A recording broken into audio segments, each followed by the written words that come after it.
Ya Allah. Terus bagaimana hubungan dengan anak saya yang sekolah di pesantren? Ini mau Mungkin dia bisa nanya bolak-balik harokat Terima kasih seperti Bapak. pada Assalamualaikum surat An-Nisa warahmatullahi 164. Dan ini adalah Bismillah. Assalamualaikum warahmatullahi wabarakatuh. Alhamdulillah hamdan katsiran thayyiban mubarakan fi kama yuhibbu rabbuna wa yarda.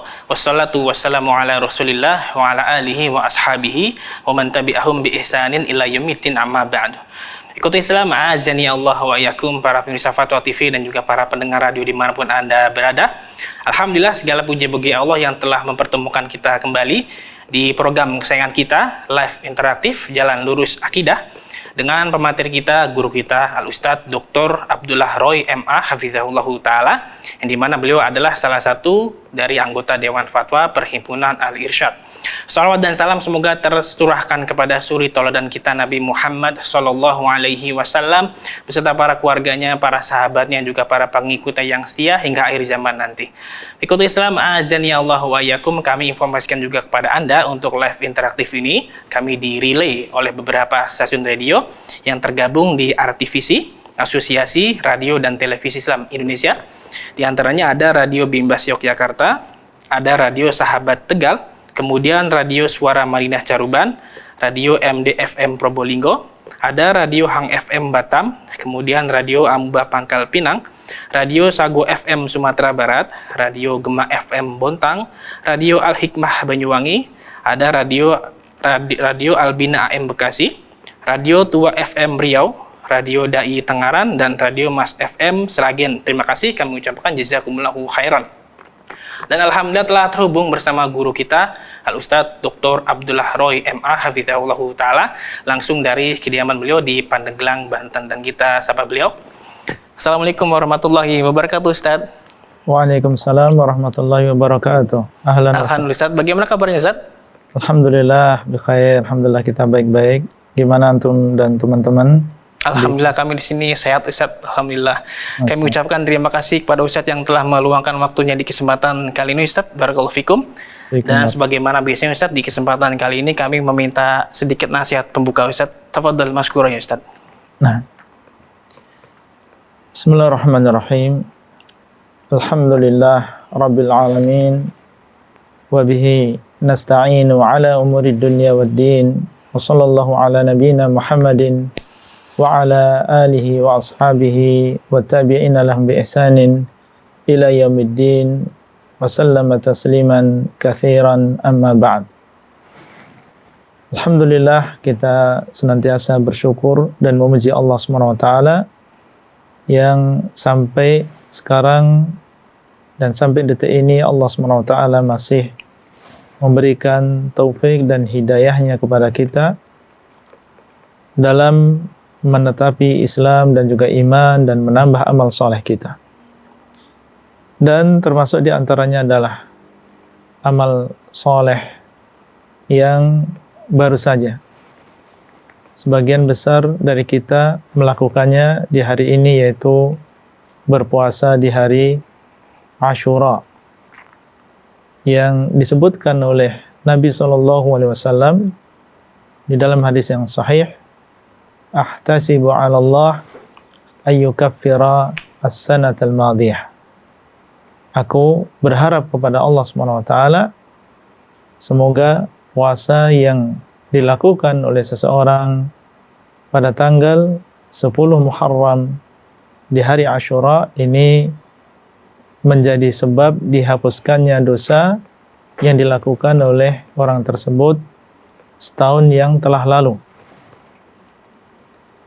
Di antara faedah yang bisa kita ambil dari ucapan beliau sallallahu alaihi wasallam ini menunjukkan tentang keutamaan berpuasa di hari Ashura, dan sangat disunnahkan sekali baik laki-laki maupun wanita untuk berpuasa di hari ini. Dan alhamdulillah alladzi bi ni'matihi tatimmus shalihat. Segala puji bagi Allah yang dengan nikmatnya sempurna berbagai amal saleh. Satu atau dua poin yang berkaitan dengan puasa yang kita lakukan hari ini. Yang pertama adalah perlu diketahui bahwa dosa yang dimaksud oleh Nabi SAW di dalam hadis tadi adalah dosa-dosa kecil, bukan masuk di dalamnya dosa-dosa besar.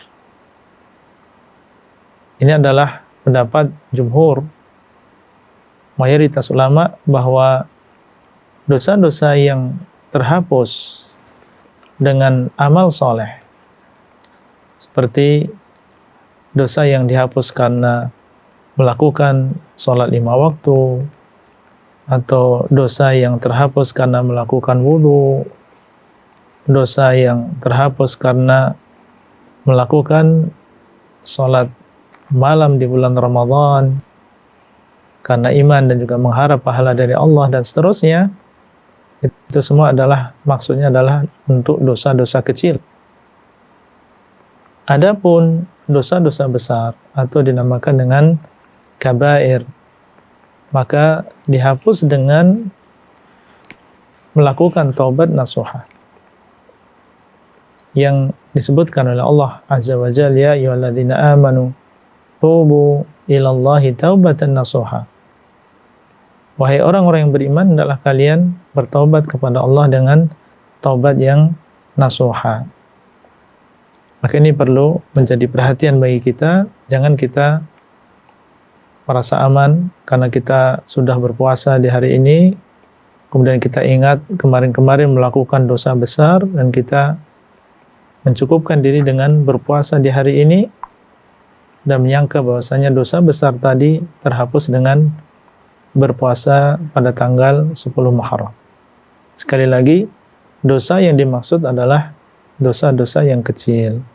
Adapun dosa-dosa besar seperti minum minuman keras, berzina, riba, dan seterusnya, maka ini harus bertobat dengan taubat yang nasuha, yang terpenuhi di dalamnya 3 syarat: penyesalan, meninggalkan perbuatan tersebut, kemudian bertekad kuat untuk tidak melakukan dosa tersebut di masa yang akan datang. Kemudian poin yang kedua, bahwasanya bukan berarti seseorang setelah dia melakukan puasa di hari Asyura dan mengetahui tentang pahalanya, dihapus dosa-dosa kecil yang dia lakukan selama setahun yang lalu, kemudian sekarang dia memiliki semangat yang baru lagi untuk melakukan dosa. Mentang-mentang yang kemarin setahun sudah dihapus, kemudian sekarang dia ingin melakukan lagi dosa-dosa tersebut karena merasa sudah ringan, sudah bersih yang sebelumnya, maka dia ingin memulai lagi. Ini anggapan dan prinsip yang sangat-sangat keliru dan sangat-sangat salah. Dan justru ketika seseorang diterima amalannya, ya seperti berpuasa di hari Asyura hari ini, justru di antara tanda diterimanya amalan tersebut, puasa tersebut adalah dia memiliki athar tersendiri, memiliki pengaruh tersendiri pada diri seseorang. Artinya setelah dia melakukan puasa di hari ini, ada rasa takut tersendiri untuk melakukan kemaksiatan. Dia punya tekad untuk bertobat kepada Allah, punya kemauan yang kuat untuk memperbaiki hari-hari dia ke depan, mengisinya dengan amal soleh, meninggalkan kemaksiatan. Nah, yang seperti ini menjadi ciri, insya Allah, bahwasanya puasa yang dia lakukan ini adalah puasa yang makbul dan diterima di sisi Allah SWT, yang diberikan pahalanya oleh Allah SWT.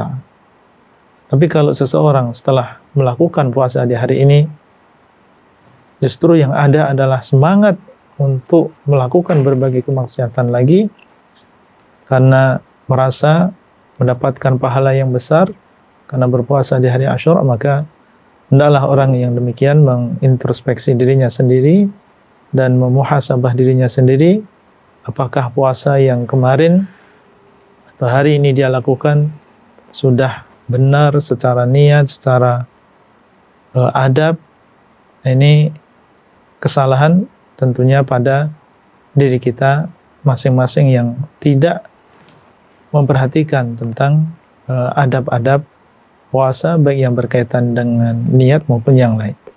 Itu mungkin yang bisa kita sampaikan pada muqaddimah kali ini. Wallahu ta'ala a'lam.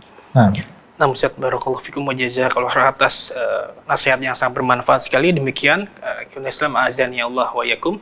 Semoga bisa menjadi tambahan ilmu yang bermanfaat untuk kita semua. Barakallahu fik.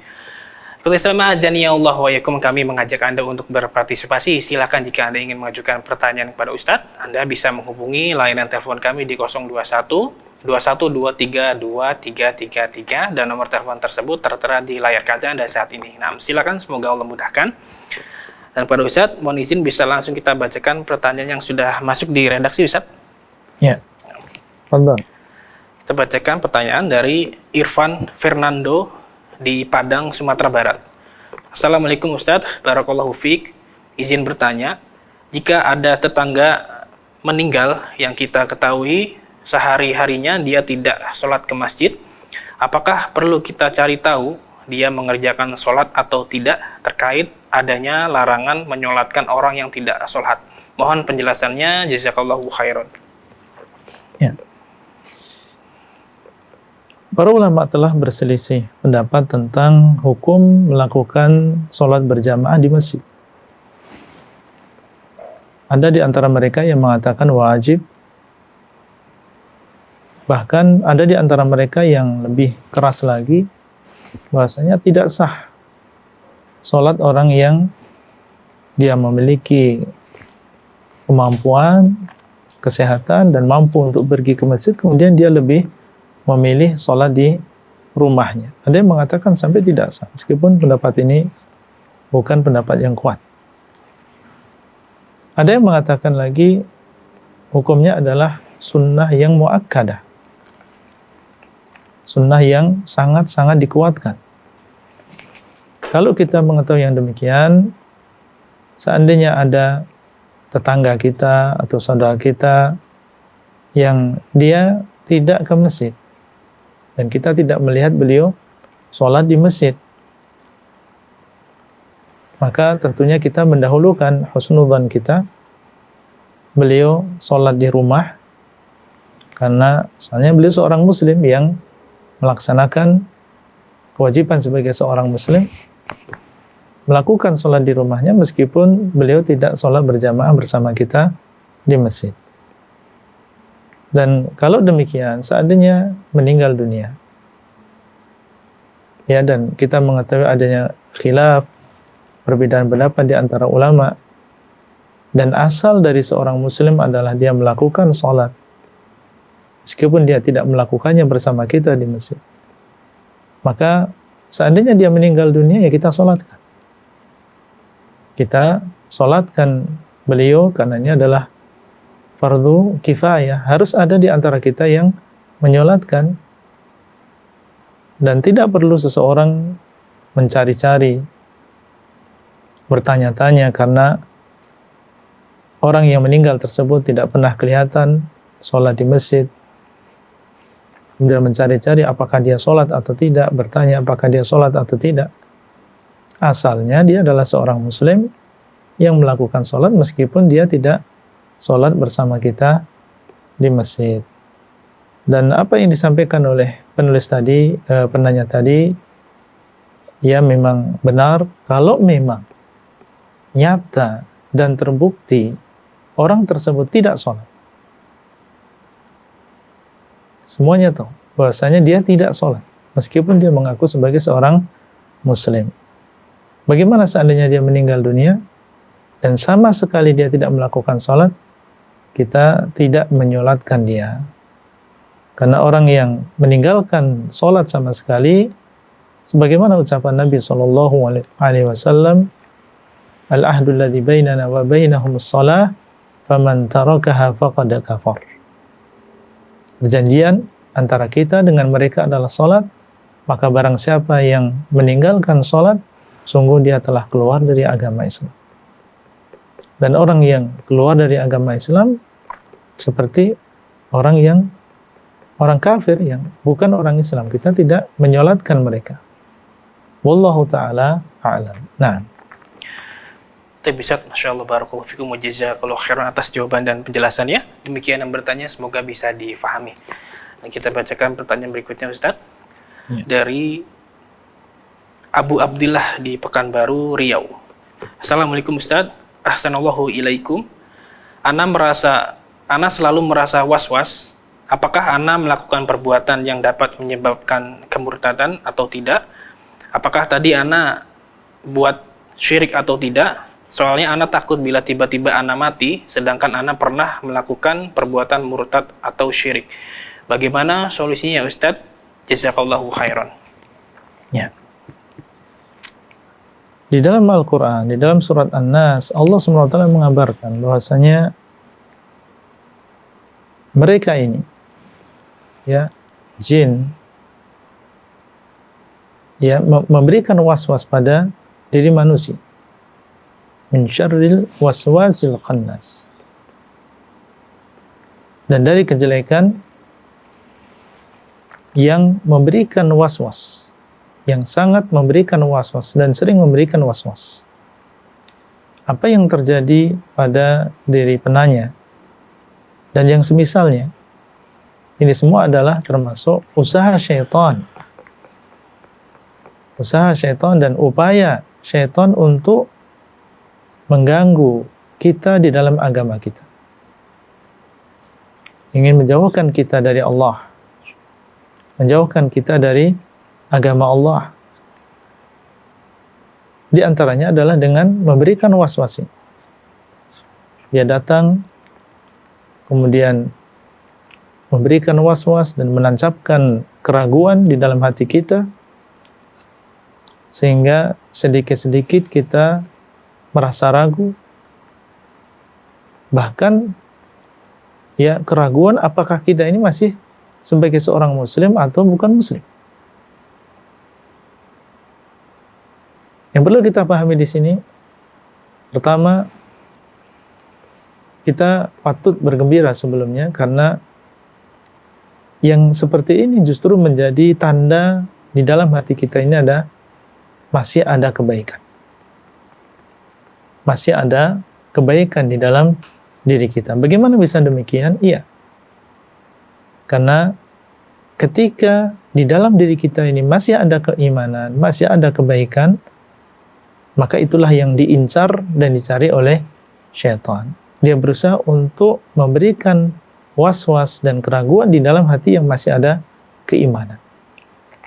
Jadi antum patut bergembira dari sisi ini, yaitu berarti di dalam diri antum ini masih ada kebaikan, masih ada keimanan. Sehingga dalam sebuah hadis Nabi SAW pernah ditanya oleh sebagian sahabat, dan dia menceritakan kepada Nabi SAW bahkan atau bahwa kadang ada di dalam diri mereka yang mereka tidak bisa ungkapkan, dan itu adalah perkara yang besar. Itu adanya was-was tadi, ucapan tentang Allah ya dengan sesuatu yang sangat-sangat tidak baik yang merupakan kekufuran, tapi tidak mereka ungkapkan. Mereka mendapatkan itu di dalam hati mereka, dapatkan perasaan was-was tersebut. Maka Nabi SAW mengatakan, fadzalika sharihul iman, maka yang demikian adalah sesuatu keimanan yang jelas. Maksudnya apa? Apa yang terjadi tadi menunjukkan bahwasanya di dalam hati seseorang, di dalam diri seseorang itu masih ada keimanan, masih ada kebaikan.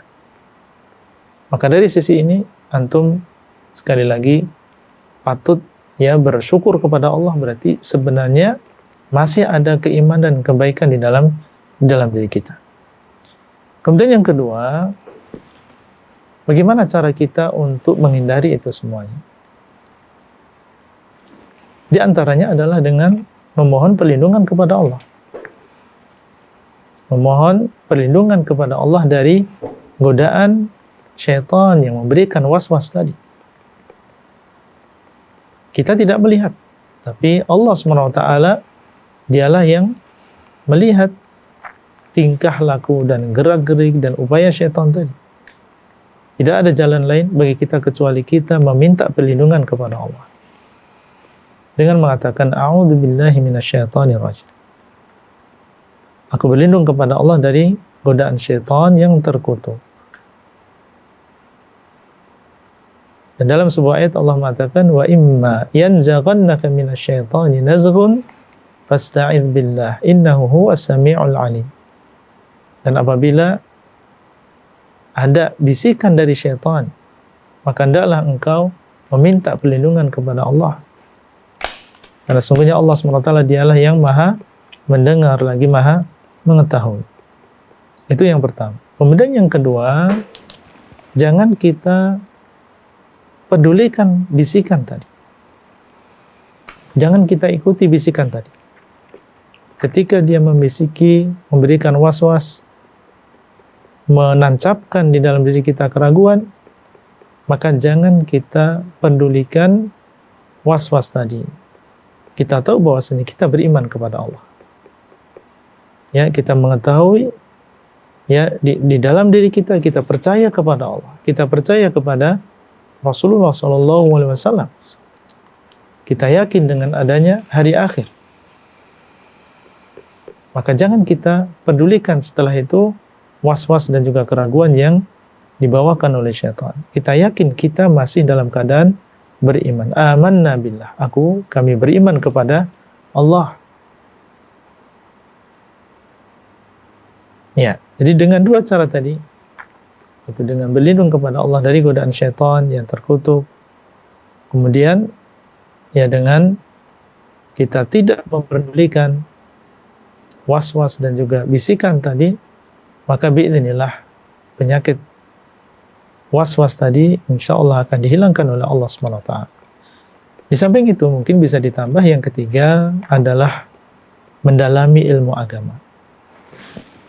Karena yang namanya keraguan ini asalnya adalah kurangnya ilmu seseorang. Bagaimana cara menghilangkannya? Cara menghilangkannya adalah dengan menuntut ilmu agama, khususnya yang berkaitan dengan akidah, berkaitan dengan tauhid, berkaitan dengan kesyirikan. Belajar dengan cara yang benar, mempelajari ilmu tersebut dari para asatidzah yang memang sudah dikenal dengan akidahnya yang lurus. Dengan sedikit demi sedikit kita masukkan ilmu tersebut, maka yang namanya kebodohan, yang namanya keraguan itu lama-kelamaan akan hilang. Jadi rasa yakin di antara upaya kita untuk mendapatkan rasa yakin tersebut adalah dengan memperbanyak dan mempersering, mengulang-ulang mempelajari agama Allah. Wallahu ta'ala a'lam. Nah, Ustaz, barakallahu fikum jazakallahu atas jawaban dan penjelasannya. Demikian yang bertanya, semoga bisa difahami. Ikhwatul Islam, azani Allah wa yakum, kembali kami mengajak Anda untuk berpartisipasi. Silakan jika Anda ingin mengajukan pertanyaan kepada Ustadz, Anda bisa menghubungi layanan telepon kami di 021 2123 2333 di 021 2123 2333. Nah, silakan. Nah, sambil menunggu penelpon, kita bacakan pertanyaan berikutnya, Ustadz. Ini dari hamba Allah di Pekanbaru, Riau. Assalamualaikum Ustadz, izin bertanya, apakah sulap itu hukumnya syirik akbar atau masih di derajat sihir? Dan apakah sama dosa orang yang melakukan sulap dengan yang menontonnya? Mohon penjelasannya, syukron. Pertanyaan yang serupa sebenarnya sudah pernah kita jawab, ya Allah alam, apakah ini pertanyaan yang sama atau tidak.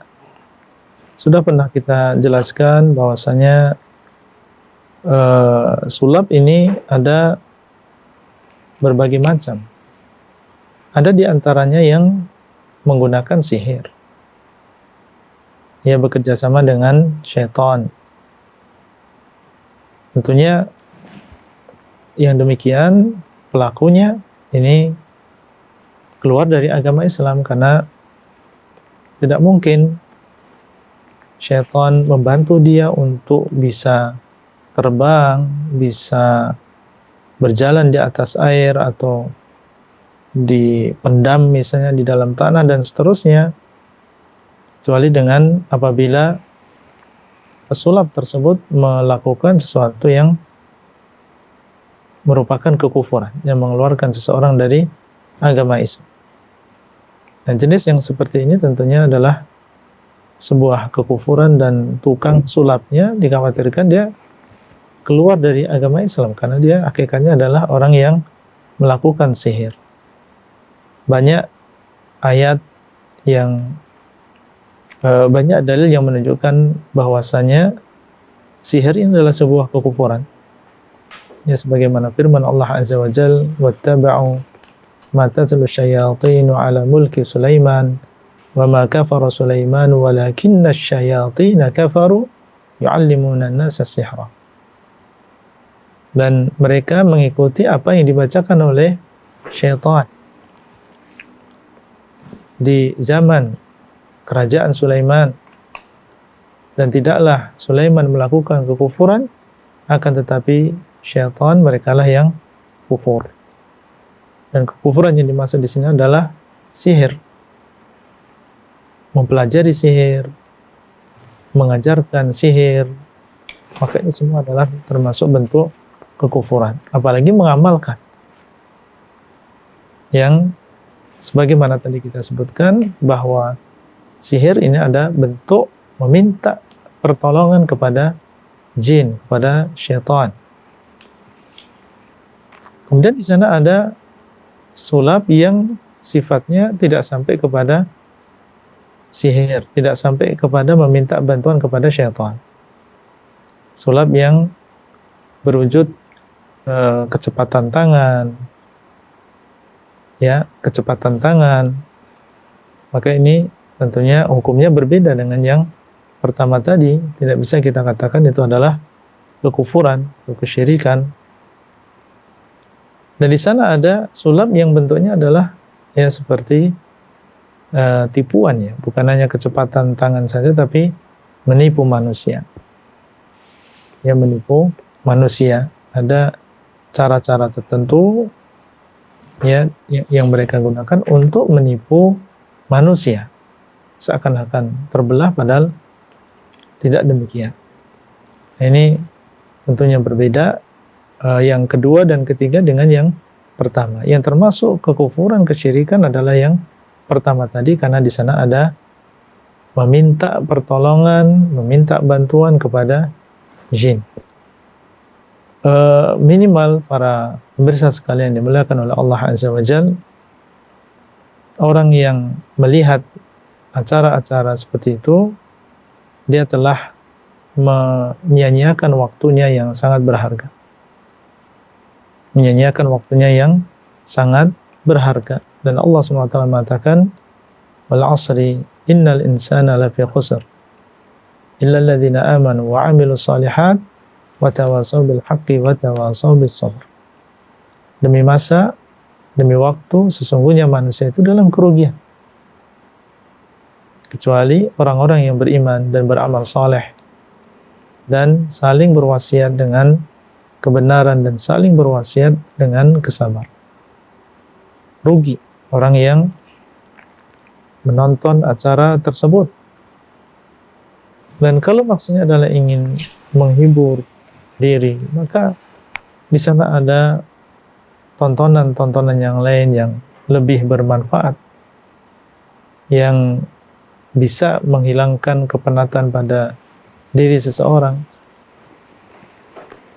yang itu adalah perkara yang mubah dan tentunya sekedarnya, tidak berlebihan.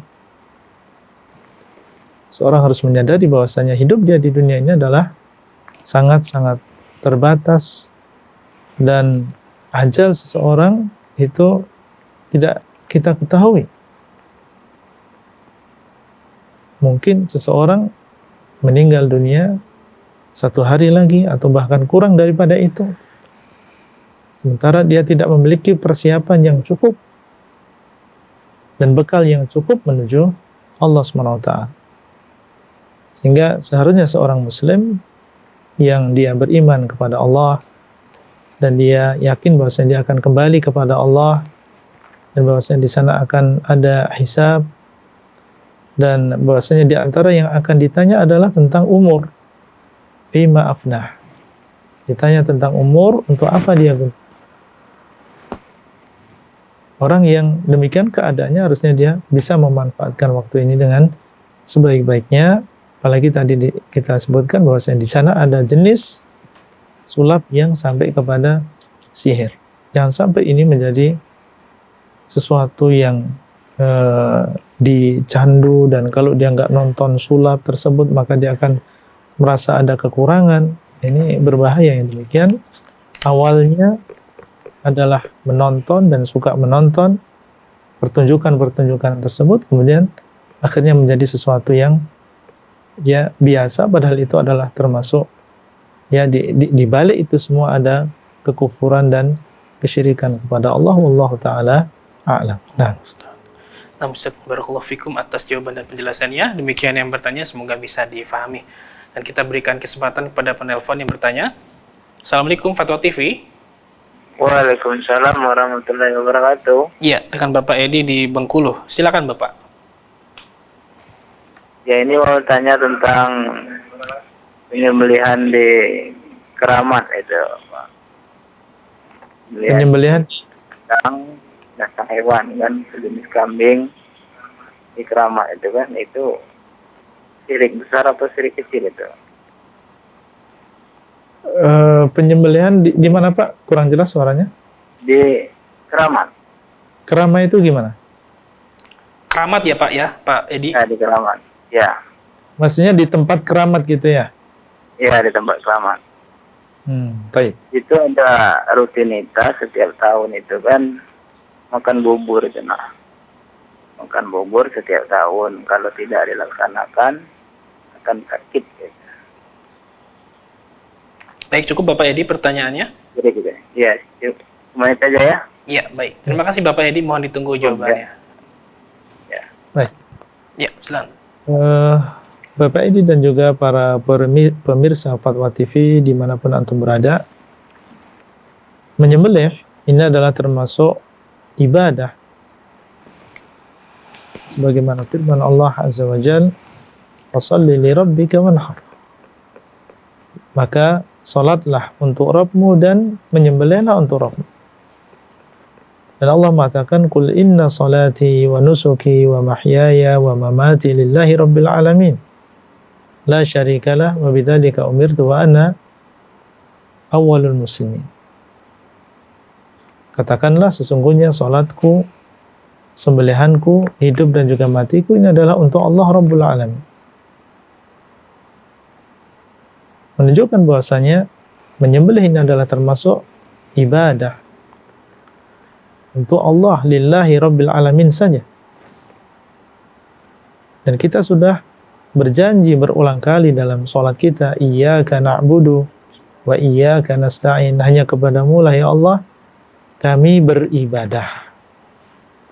Dan menyembelih adalah ibadah, berarti hanya kepada Allah saja kita serahkan ibadah tersebut. Ya, termasuk diantaranya adalah ibadah menyembelih. Tidak boleh seseorang menyembelih, menumpahkan darah, dan maksudnya adalah taqarrub, mendekatkan diri kepada selain Allah, beribadah kepada selain Allah.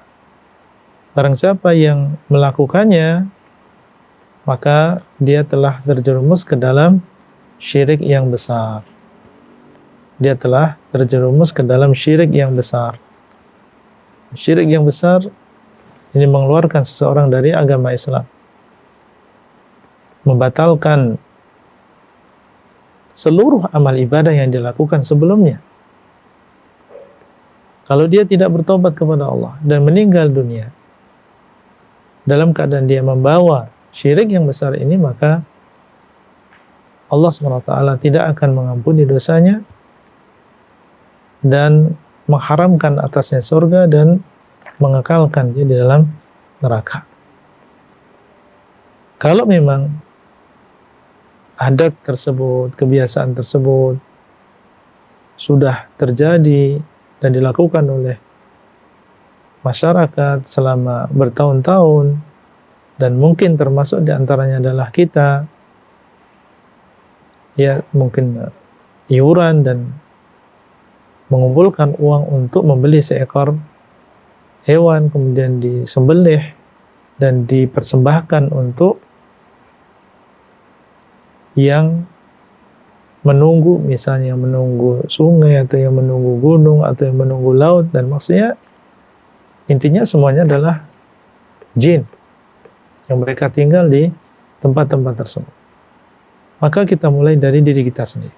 Kalau kita sudah tahu ini adalah sesuatu yang diharamkan, ya kita mulai dari diri kita sendiri. Kita bertobat kepada Allah selama masih diberikan umur, diberikan waktu oleh Allah. Dan Allah SWT Maha menerima taubat. Meskipun itu adalah dosa syirik sekalipun, selama kita masih diberikan kesempatan sekarang, maka kita bertobat kepada Allah, menyesal, kita tinggalkan, dan kita bertekad kuat untuk tidak melakukan itu di masa yang akan datang. Kemudian kita ajak keluarga kita yang mungkin ada di antara mereka yang juga ikut-ikutan. Kita beritahukan kepada mereka tentang hukumnya. Kemudian setelah itu, kalau memang kita diberikan kemampuan untuk berdakwah, menasihati, maka kita menasihati orang yang bisa kita nasihati. Tentunya ada di antara tetangga kita atau saudara-saudara kita yang jauh, yang dia punya kedekatan tersendiri dengan diri kita, kita beritahukan kepada mereka. Kalau kita punya kemampuan lebih lagi, maka kita bisa memberitahukan ini kepada masyarakat secara umum. Wallahu ta'ala a'lam. Nah, Tip Ustaz, barakallahu fikum wa jazakallahu khairan atas jawaban dan penjelasannya. Demikian Bapak Edi di Bengkulu, semoga bermanfaat jawabannya.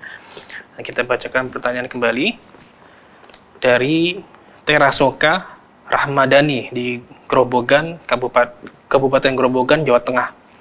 Bismillah, izin bertanya Ustaz. Bagaimana hukum menghadiri takziah yang diadakan oleh keluarga mayit dalam kurung positif COVID-19 secara online? Acara ini diadakan oleh keluarga si mayit semata-mata karena keluarga terdekat mayit ingin bertakziah atau menghibur kepada keluarga yang ditinggal oleh si mayit. Acara ini dipimpin oleh salah satu guru yang isinya adalah tausiah, baca Quran, dan doa bersama. Pertanyaannya, apakah ini serupa dengan tahlilan ya Ustadz, yang merupakan yang tidak ada tuntunan dari Nabi? Mohon penjelasannya, syukron. baik. Ta'ziah ini sesuatu yang disyariatkan. Dan maksud dari ta'ziah adalah kita mendatangi keluarga mayit, kemudian memberikan nasihat kepada mereka, mewasihati mereka dengan kesabaran. Bisa juga kita berdoa, kita mendoakan untuk mayit, atau kita datang dengan membawa makanan, atau kita ingin memberi uang misalnya, untuk sebagai hiburan bagi keluarga yang ditinggal. Inilah dimaksud dengan takziah. Dan ini adalah termasuk kebaikan Islam. Karena orang yang sedang ditinggal oleh salah seorang di antara keluarganya, tentunya mereka dalam keadaan sedih. Mungkin yang meninggal adalah suaminya, mungkin yang meninggal adalah bapaknya, mungkin yang meninggal adalah anak yang mereka cintai. Maka kita sebagai seorang saudara disyariatkan untuk bertakziah. Bagaimana seandainya di sana ada uzur karena meninggalnya adalah karena sebuah penyakit yang dikhawatirkan? Seandainya kita datang ke sana, kita akan tertular. Kalau memang demikian, karena asalnya kita datang ke sana, kalau memang ada penghalang, maka kita bisa bertakziah dengan cara yang lain, yaitu dengan telepon misalnya. Ya, dan alhamdulillah di zaman sekarang media sangat mudah sekali kita dapatkan. Seorang bisa telepon, atau seseorang bisa chatting, atau seseorang bisa merekam suara kemudian dikirim. Banyak cara untuk melaksanakan sunnah yang satu ini bertakziah, karena untuk mendatangi rumahnya seperti tadi dikhawatirkan akan terjadi sesuatu, kita bertakziah sesuai dengan kemampuan. Fattaqullaha mastata'tum. Hendaklah kalian bertakwa kepada Allah sesuai dengan kemampuan kalian. Adapun apa yang dilakukan oleh sebagian, ya mereka melakukan acara yang sebelumnya offline, yaitu dengan bertemu di rumah si mayit, kemudian keluarga mayit, kemudian mengadakan di sana ya membaca Al-Quran, kemudian berdoa bersama dan ada makan-makannya. Ini kalau offline. Kemudian diganti sekarang dengan cara online, ya melalui Zoom atau yang semisalnya. Kemudian di situ ada acara baca Quran dan diakhiri dengan doa bersama, meskipun tidak ada di sana makan-makan. Maka yang demikian wallahu taala a'lam adalah sesuatu yang baru yang tidak dicontohkan oleh Nabi SAW. Yang kita sorot di sini bukan pemakaian media tadi ya, tapi acara seperti itu. Ya, Nabi SAW ketika beliau hidup, banyak keluarga beliau yang mendahului beliau. Putri-putri beliau 3 orang mendahului beliau. Sebagian istri beliau Khadijah, kemudian Zainab bin Huzaimah mendahului beliau, Hamzah. Ya, tapi tidak ada di sana kumpul-kumpul di rumah beliau sallallahu alaihi wasallam atau di rumah keluarga mayit, kemudian mereka membaca Al-Quran bersama atau tahlilan, kemudian mengirim ya bacaan Al-Quran tadi kepada si mayit. Ini tidak dilakukan oleh Nabi SAW. Oleh karena itu, kita mencukupkan diri dengan apa yang beliau contohkan. Ya, cukup kita bertakziah tadi, kemudian kita mendoakan. Kalau kita memang ingin mengirim sesuatu, mentransfer sesuatu, kita kirim, tidak masalah. Adapun acara yang tadi disebutkan, maka yang demikian dijauhi. Wallahu ta'ala a'lam. Nah, Ustaz, jazakallahu khairan wa barakallahu fikum atas jawaban dan penjelasannya. Demikian yang bertanya, semoga bisa difahami. Dan kita coba angkat pertanyaan kembali via telepon. Assalamualaikum, Fatwa TV. Assalamualaikum warahmatullahi wabarakatuh. Ya, dengan Ibu Titi di Jawa Tengah. Silakan. Assalamualaikum Ustaz. Waalaikumsalam warahmatullahi wabarakatuh. Ini pertanyaannya Ustaz. Ya. Katanya kalau orang tua memiliki jimat itu akan mengganggu, jinnya itu akan mengganggu anak keturunannya. Apakah itu benar Ustaz? Nah, kalau benar nih bagaimana solusinya dan ciri-cirinya seperti apa Ustaz? Ya. Nah. Ya, cukup pertanyaannya Ibu ya. Ya. Ya, mau ditunggu jawabannya. Nah, terima kasih sudah menelpon. Tafadhal Ustaz. Nah, apakah apabila orang tua memiliki jimat, pasti dia atau pasti jin akan mengganggu anak keturunannya? Jawabannya tentunya tidak. Tidak mesti. Apabila orang tua kita atau orang tua dia memiliki jimat dan di situ dia meminta bantuan kepada jin, kemudian mesti anak keturunannya ini diganggu oleh jin tersebut. Ini bukan sesuatu yang mesti. Wallahu alam, yang sering kita dengar adalah ada di sana perjanjian. Ya, ada perjanjian yang batil antara manusia dengan jin. Ya, ada perjanjian yang batil antara manusia dengan jin. Ya, berjanji manusianya demikian dan demikian, dan anak keturunannya akan demikian dan demikian, akan dibaktikan atau akan disuruh untuk mengabdi juga kepada jin tadi. Dan jin tadi bersedia untuk membantu, tapi dengan cara seperti itu misalnya. Nah, ini mungkin saja terjadi antara manusia dengan jin. Kabarkan oleh Allah SWT, wa annahu kana rijalun minal insi ya'udzuuna birijalin minal jinni fazaduhum rahaqa. Ada sebagian manusia yang mereka meminta perlindungan kepada jin. Ini dikabarkan oleh jin. Nah, mungkin saja ketika terjadi perjanjian antara seseorang dengan jin, kemudian akhirnya jin tadi menagih janjinya dan akhirnya dia mengganggu anak keturunan dari orang tersebut.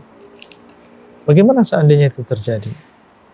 Seandainya itu terjadi dan benar-benar jin tadi mengganggu anak keturunannya, padahal anak keturunannya mereka berlepas diri dan mungkin mereka sudah kenal sunnah, sudah mengenal tauhid dan sudah tahu bahwasanya jimat ini adalah sesuatu yang terlarang di dalam agama kita, tapi mereka merasakan dampak dari perjanjian sebelumnya. Ya, apa yang dilakukan maka kita lakukan sesuai dengan apa yang disyariatkan di dalam agama kita. Pertama, kita harus yakin bahwasanya mudarat dan manfaat ini adalah di tangan Allah. Ya, jangan kita takut dengan jin-jin tersebut. Mereka adalah lemah. Mereka adalah makhluk di antara makhluk-makhluk Allah. Mereka bukan yang berkuasa. Mereka yang dikuasai oleh Allah SWT. Alhamdulillah, kita adalah hamba Allah, menyembah kepada Allah SWT, Rabbul Alamin.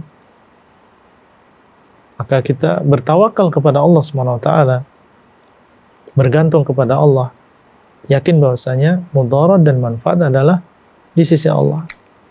Kalau Allah SWT menghendaki untuk menolong kita, membantu kita, melepaskan kita dari seluruh kesulitan, maka tidak ada yang bisa menghalang. Siapapun dia, meskipun itu adalah jin, meskipun jin-jin tersebut memiliki perjanjian mungkin dengan sebagian nenek moyang kita, ini dia nggak akan memudarati kita. Mudarat dan manfaat adalah di sisi Allah Azza wa Jalla atau di tangan Allah SWT. Kemudian yang kita lakukan, ya kita berusaha untuk memperbaiki diri kita dan juga keluarga kita. Kita jauhkan diri kita dan keluarga kita dari kesyirikan, dari ketergantungan kepada selain Allah. Kalau ada di rumah sesuatu yang masih berkaitan dengan benda-benda tersebut, maka kita bakar. Kita jauhkan dari rumah kita. Jimat-jimat tersebut kita bakar. Baik yang berupa tulisan atau yang berupa benda. Benda-benda yang dicintai oleh jin, ya, seperti patung-patung atau lukisan makhluk yang bernyawa, maka ini kita jauhkan dari rumah kita. Dan seluruh perkara yang di situ kemaksiatan kepada Allah SWT yang menjadikan rumah kita disenangi oleh jin, ya seperti musik misalnya, maka kita jauhkan dari rumah kita. Kemudian juga hendaklah kita membiasakan diri kita dan keluarga kita untuk menjaga zikir yang telah disyariatkan, zikir pagi dan juga petang. Kemudian zikir-zikir dalam berbagai momen, ketika mau tidur, bangun tidur, ketika mau masuk rumah, keluar rumah, ketika akan makan, kita biasakan diri kita dan keluarga kita untuk melakukan zikir-zikir tadi. Membaca Al-Quran, khususnya surat Al-Baqarah, yang dikatakan oleh Nabi SAW, fa inna asyaitan yafirru minal baitil ladzi tuqra'u fihi suratul Baqarah. Syaitan lari dari rumah yang dibacakan di dalamnya surat Al-Baqarah. Nah, diharapkan dengan cara-cara seperti ini, maka syaitan tidak akan betah tinggal di rumah yang makmur dengan zikrullah, yang penuh dengan zikrullah. Ya, jadi jangan kita putus asa karena mungkin kita mendengar sudah ada perjanjian di sana, kemudian kita tidak bisa keluar dari perjanjian tersebut. Jangan, itu persangkaan yang tidak benar. Itu adalah seandainya memang itu terjadi perjanjian, maka itu adalah perjanjian yang batil, yang harus kita batalkan. kita berjanji hanya kepada Allah, berjanji untuk mengesahkan Allah di dalam ibadah. Wallahu ta'ala a'lam. Nah, Baik Ustaz, jazakallahu khairan atas jawaban dan penjelasannya. Demikian yang bertanya, semoga bisa difahami. Dan kita bacakan pertanyaan berikutnya Ustaz dari Asep Muharram di Merauke, Papua. Assalamualaikum warahmatullahi wabarakatuh. Ustaz, izin bertanya, bagaimana hukum bertanya kepada teman non-muslim mengenai ibadah mereka? Ana sempat tidak sengaja atau keceplosan bertanya seperti, hari Minggu nggak ibadah. Setelah berbicara seperti itu, Ana langsung takut, apakah ini termasuk pembatal keislaman ya Ustadz? Apakah amalan Ana yang selama ini bisa hangus? Mohon nasihatnya, jazakallahu khairan. Iya, tidak termasuk ya, bukan termasuk sesuatu yang membatalkan keislaman. Ya, meskipun apa yang antum ucapkan tadi jangan diulang lagi. Ya, nggak usah kita bertanya ya tentang ibadah mereka. Ya, apakah antum hari ini nggak berangkat ke gereja untuk beribadah? Ini ucapan-ucapan yang saya kira tidak perlu untuk ditanyakan kepada mereka, sebagaimana kita tahu bahwasanya ibadah yang mereka lakukan adalah ibadah kepada selain Allah. Ya, mereka menyembah kepada selain Allah, ya, dan menyembah Allah dan juga menyembah kepada selain Allah dan adalah kesyirikan, maka tentunya ini adalah sesuatu yang tidak diridhai oleh Allah SWT. Dan kita bertanya tentang sesuatu yang baik saja, sesuatu yang baik saja, sesuatu yang umum. Adapun yang berkaitan dengan kesyirikan mereka atau menanyakan apakah mereka beribadah ke sana hari ini atau tidak, ini saya kira pertanyaan-pertanyaan yang tidak perlu ditanyakan. Tapi yang tadi kita sebutkan, apa yang sudah terjadi tidak sampai mengeluarkan seseorang dari agama Islam. Wallahu ta'ala a'lam. Nah, Ustaz, barakallahu fiik. Dan kita bacakan pertanyaan berikutnya. Ini hampir pertanyaan serupa Ustaz, namun berbeda orang. Dari hamba Allah di Pekanbaru, Riau. Assalamualaikum Ustaz. Terkadang ada pertanyaan dari non-muslim yang mana kita tahu jawabannya, tapi kita terusik dengan pertanyaan seperti, benar juga apa yang dibilangnya, padahal kita tahu itu hal yang bisa menyebabkan murtad. Tapi ada perasaan membenarkan padahal kita tidak ingin itu terjadi dan kita tidak ingin murtad. Padahal di dalam syariat Islam hukumnya sangat jelas. Apakah dengan kejadian seperti itu bisa menyebabkan murtad? Mohon jawaban Ustaz, jazakallahu khairan. Perlu diulang lagi tadi pertanyaannya. Ya, tapi yang jelas perasaan tadi, wallahu ta'ala alam, itu cuma was-was syaitan.